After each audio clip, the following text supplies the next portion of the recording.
पहले के समय में धान को मूसल से कूटा जाता था। वैसे त्रिवेणी का जो संगम का स्नान होता है, कुंभ का स्नान होता है, मूसलवत होता है। पहले 3 बार स्नान किया जाता है, फिर 11 बार स्नान किया जाता है, फिर 16 डुबकी लगाया जाता है। नमस्कार, नमो नारायण भक्तों, स्वागत है आप सभी का। तो आज हम सभी चर्चा करेंगे कि जो लोग कुंभ में स्नान करने जा रहे हैं उन्हें अपने घर से क्या लेकर के जाना चाहिए। 9 वस्तु आपको अपने घर से लेके जाना है यदि आप कुंभ का संपूर्ण फल प्राप्त करना चाहते हैं। कुंभ स्नान करने की जो शास्त्रोक्त विधि है, उस शास्त्रोक्त विधि से यदि आप स्नान करेंगे तो आपको कुंभ स्नान का संपूर्ण फल प्राप्त होगा। आज मैं बताऊंगा कि 9 वस्तु आपको अपने घर से लेके जाना है, और वो 9 वस्तु आप यदि लेके जाते हैं और आप उस विधि से कुंभ का स्नान करते हैं तो आपको कुंभ स्नान का संपूर्ण फल प्राप्त होगा। भक्तों, वीडियो में बने रहिए। आइए हम चर्चा करते हैं। पहला वस्तु है नारियल। आपको नारियल अपने घर से लेके जाना है। दूसरा वस्तु है घर की मिट्टी, घर से मिट्टी लेकर के जाना है। तीसरा है चावल, अक्षत चावल अपने घर से लेकर के जाना है। चौथा है सुपारी, सुपारी अपने घर से लेके जाइए। 5वां है ठाकुर जी। आपके घर में बाल कृष्ण हैं, ठाकुर जी हैं जिनका नित्य आप सेवा पूजा करते हैं, ठाकुर जी को भी लेके जाइए। 6ठा है कुछ पैसे, कुछ सिक्के, कुछ नोट लेकर के जाइए। 7वां है चुंदड़ी, चुंदड़ी भी आपको लेके जाना है पूजा करने के लिए। 8वां है तांबे का नया कलश, तांबे का नया कलश एक खरीद करके आपको लेकर के जाना है। और 9वां है नया वस्त्र, नया वस्त्र आपको खरीद करके ले करके जाना है। ये 9 वस्तु आपको अपने घर से ले करके जाना है। आप स्नान करेंगे तो नया वस्त्र पहन करके स्नान कीजिएगा। वस्त्र में धोती हो सकता है, ऊपर का आंचला खेस हो सकता है। अगर लहंगा जब्बा पहनते हैं तो लहंगा जब्बा सफ़ेद पहन करके आपको स्नान करना है। जो माताएं बहनें हैं हमारी, वो माताएं बहनें नीला और काला रंग की साड़ी पहन करके स्नान नहीं करेगी। पीला हो, लाल होवे, हरा होवे, कैसा भी कलर का साड़ी हो, सूट हो तो स्नान कर सकती हैं पहन करके, पर नीला और काला को अवॉइड करना है। नीला और काला वस्त्र को छोड़ना है। पान का पत्ता, आम का पत्ता, अशोक का पत्ता, तीनों में से जो भी मिले आप ले लीजिएगा, क्योंकि कलश के अंदर एक पत्ता को रख करके ऊपर से नारियल रख करके एक कलश बना करके यथाशक्ति पूजन करके त्रिवेणी संगम में उस कलश को विसर्जित करना होगा।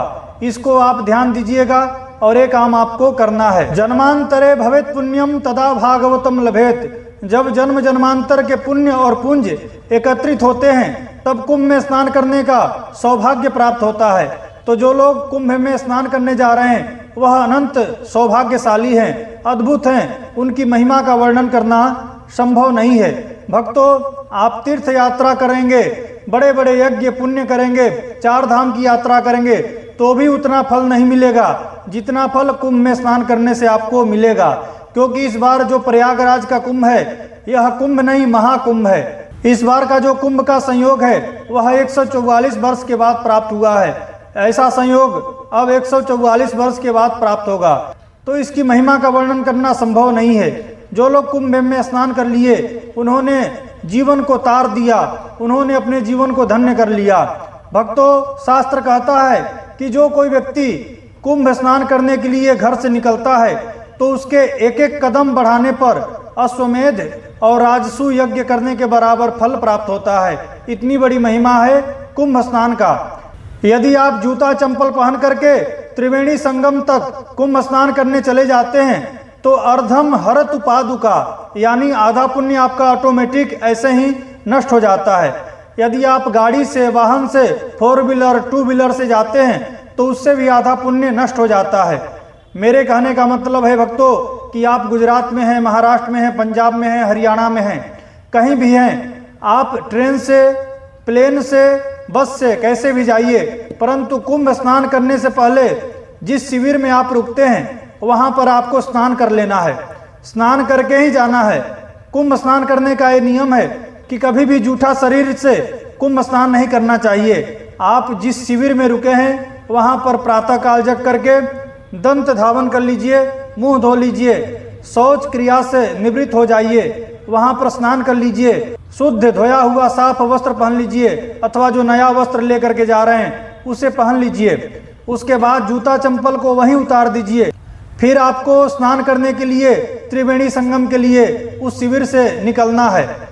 याद रखिए, भले आपको 2-5 किलोमीटर ज़्यादा चलना पड़े, परंतु यह सौभाग्य बिरला जो लोग होते हैं, बड़े सौभाग्यशाली जीव को ही प्राप्त होता है, क्योंकि बड़े बड़े विमलात्मा, अमलात्मा, महात्मा, दिव्य परम तेजोमय संत जो होते हैं, वह ऐसे कुंभ के ऊपर ही आते हैं। ऐसे ऐसे संत हैं जिन्हें हम कभी देख नहीं सकते हैं, जिनका दर्शन करना दुर्लभ है। ऐसे ऐसे महान संत, तपोनिष्ठ, ध्याननिष्ठ योगी जन ऐसे ऐसे कुंभ के अवसर पर स्नान करने के लिए आते हैं, तो उनका चरण रज हमारे शरीर से स्पर्श करता है तो हमारे कोटि जन्मों के पाप नष्ट हो जाते हैं। तो आप समझिए, नंगे पांव चलेंगे तो संतों का जो चरण रज है, उसी रज से संत निकले हैं, महात्मा जन, योगी जन, तपस्वी लोग निकले हैं, और वही संतों का चरण का रज आपके शरीर से स्पर्श करेगा, आपके पांव से स्पर्श करके मस्तक तक पहुंचेगा, तो आपको उसका अनंत गुना फल प्राप्त होगा। तो नंगे पांव आपको त्रिवेणी संगम तक जाना है। वहां पर जाकर के डायरेक्ट स्नान नहीं करना है, पहले साष्टांग दंडवत प्रणाम करना है त्रिवेणी संगम को। दंडवत प्रणाम करने के बाद फिर संगम का जो जल है उसे मस्तक पर लगाइए, नेत्रों में लगाइए। उसके बाद आचमन कीजिए, प्राणायाम कर लीजिए। प्राणायाम करने के बाद यदि आपके साथ पंडित जी हैं तो ठीक है, नहीं तो आप स्वयं, संस्कृत में संकल्प आता है तो संकल्प बोलिए, अगर नहीं आता है तो हिंदी में संकल्प बोल लीजिए कि हे माँ, हे गंगा यमुना सरस्वती त्रिवेणी संगम, जन्म जन्मांतर के पापों का नष्ट करने के लिए, पापों का क्षय करने के लिए मैं आपके दिव्य धाराओं में स्नान कर रहा हूँ। इसका अमृतमय रस, इसका अमृतमय फल मुझे प्राप्त होवे, मेरे मनोकामना की पूर्ति होवे, पूर्वजों का कल्याण होवे, उनका उद्धार होवे, ऐसा बोल करके मन में संकल्प करके जल को छोड़ देना है। आप जो तांबे का कलश लेकर के गए हैं उसके अंदर त्रिवेणी संगम का जल भर लीजिए। उसके अंदर चावल डालिए, एक चंदन चावल वाला फूल डालिए, सुपारी डालिए, 1.25 रुपया 1 रुपया जो हो सिक्का डाल दीजिए। मोली कलावा बांध लीजिए नारियल के ऊपर, और कलश के कंठ में कलावा बांध लीजिए। अशोक का पत्ता हो, पान का पत्ता हो, आम का पत्ता हो, वो पत्ता को रख दीजिए, ऊपर से नारियल रखिए।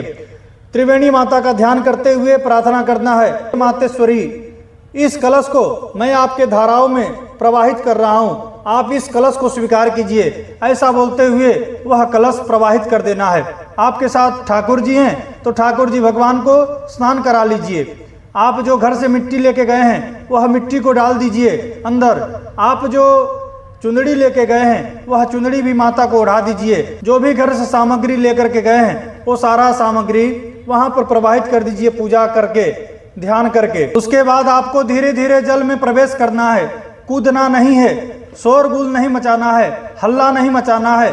भक्तों, कुंभ का जो स्नान होता है वह मूसलवत होता है। मूसल समझते हैं, जो धान को कूटा जाता है, पहले के समय में धान को मूसल से कूटा जाता था। वैसे त्रिवेणी का जो संगम का स्नान होता है, कुंभ का स्नान होता है, मूसलवत होता है।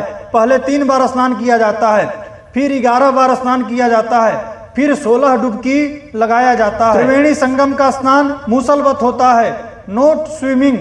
ये स्विमिंग नहीं है, थोड़ा एंजॉय कर रहे हैं, स्विम कर रहे हैं, ऐसा नहीं।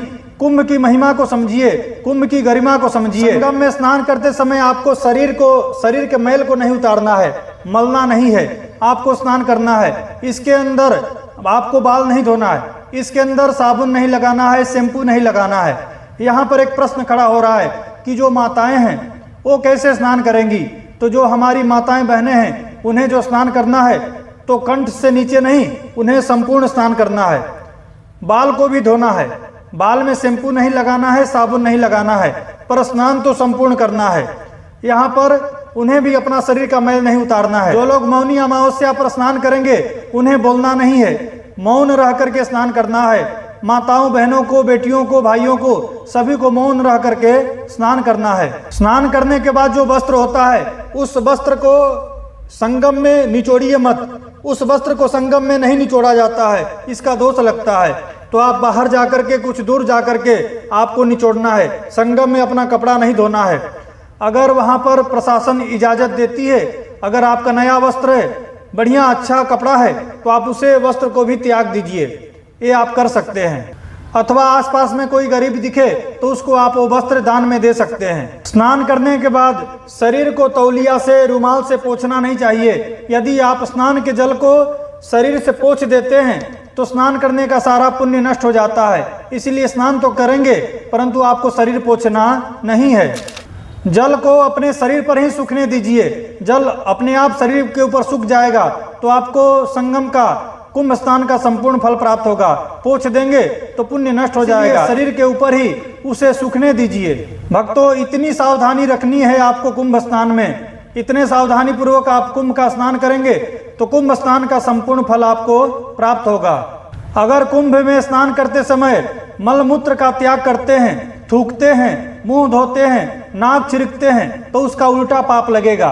उसका महापाप बताया गया है। नदियों में, सरिताओं में, तीर्थों में जो कोई व्यक्ति मलमूत्र का त्याग करता है, गंदगी करता है तो उसे ब्रह्म हत्या जैसे महापाप लगते हैं। तो ऐसे पापों से आपको बचना है।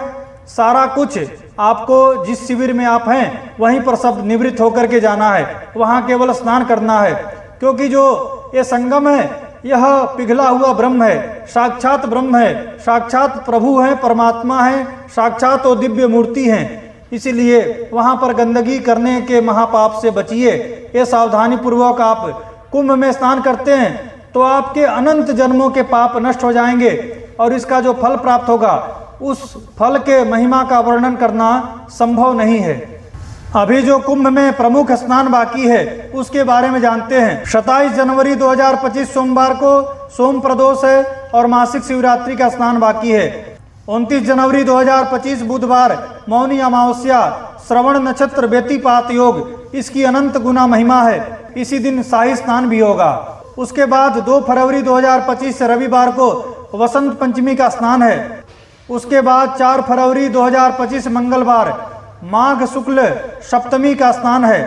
उसके बाद 5 फरवरी 2025 बुधवार बुधाष्टमी का स्नान है। उसके बाद 8 फरवरी 2025 शनिवार को जया एकादशी का स्नान है। उसके बाद 9 फरवरी 2025 रविवार को वाराह द्वादशी का स्नान है। फिर उसके बाद 12 फरवरी 2025 बुधवार को माघी पूर्णिमा का स्नान है।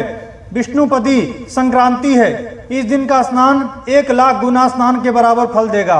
इसकी अनंत महिमा है। 24 फरवरी 2025 सोमवार को विजया एकादशी व्यतिपात योग का स्नान है। यह भी अनंत गुना फल देने वाला स्नान है। और अंतिम स्नान जो है वह 26 फरवरी 2025 बुधवार को महाशिवरात्रि का अंतिम स्नान है। इसी दिन से कुंभ समाप्त हो जाएगा। भक्तों, यह था कुंभ स्नान में जाने वाले के लिए कुछ विशेष नियम। यह वीडियो आपको अच्छा लगा हो तो इसे लाइक कीजिएगा। चैनल पर नए हैं तो इसे सब्सक्राइब कर लीजिएगा। बेल आइकन को दबा देवें ताकि मैं कोई भी वीडियो अपलोड करूं उसका नोटिफिकेशन आप तक पहुंचे। आप सभी को श्री हरि, आप सभी को नमो नारायण। ओम श्री मात्रे नमः।